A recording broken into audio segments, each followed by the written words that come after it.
গছ পুলি পুনৰুদ্ধাৰ নকৰিলে কাৰাগাৰলৈ বিষয়াসকল। তেলেংগানাত সুপ্ৰিম কোৰ্টৰ কঠোৰ নিৰ্দেশনা। নমস্কাৰ, অসম নিউজ এক্সপ্ৰেছলৈ আপোনালোকক স্বাগতম। আজিৰ গুৰুত্বপূৰ্ণ খবৰ, তেলেংগানাৰ কনচা গাচিবৌলি বনাঞ্চলৰ 100 একৰ ভূমিত গছ কটোৱাৰ ঘটনাৰ ওপৰত ভাৰতৰ সুপ্ৰিম কোৰ্টে কঠোৰ ভূমিকা গ্ৰহণ কৰিছে।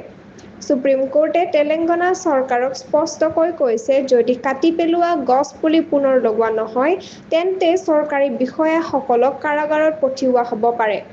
এই বনাঞ্চলখন বিশ্ববিদ্যালয় অৱ হায়দৰাবাদৰ ওচৰত অৱস্থিত 400 একৰ বনভূমিৰ অংশ, য'ত বহু প্ৰকাৰৰ উদ্ভিদ আৰু প্ৰাণীৰ বাস। মাৰ্চ 30 তাৰিখে চৰকাৰৰ অনুমতিৰে 100 একৰ ভূমিত গছ কটাৰ কাম আৰম্ভ হৈছিল।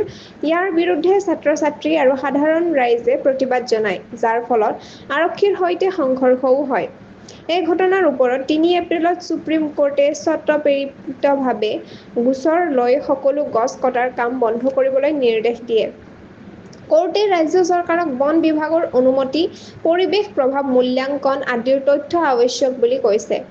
এপ্ৰিল 16 তাৰিখে কোৰ্টে 100 একৰ ভূমি পুনৰুদ্ধাৰৰ এক যোগ্য পৰিকল্পনা উপস্থাপন কৰিবলৈও কয়। তথাপিও 16 মে তাৰিখৰ শুনানিত কোৰ্টে জানিবলৈ দিছে যে ৰাজ্য চৰকাৰে গছ কটোটা বন্ধ কৰিছে আৰু পুনৰুদ্ধাৰৰ কোনো প্ৰকৃত পৰিকল্পনা দাঙি ধৰিব পৰা নাই।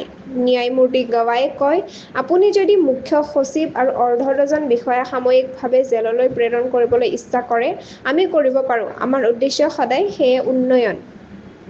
এয়া আছিল আজি তেলেংগানাৰ কনচা গছিবৌলি বনাঞ্চলৰ সন্দৰ্ভত সুপ্ৰিম কোৰ্টৰ গুৰুত্বপূৰ্ণ পদক্ষেপৰ ওপৰত আমাৰ বিশেষ প্ৰতিবেদন।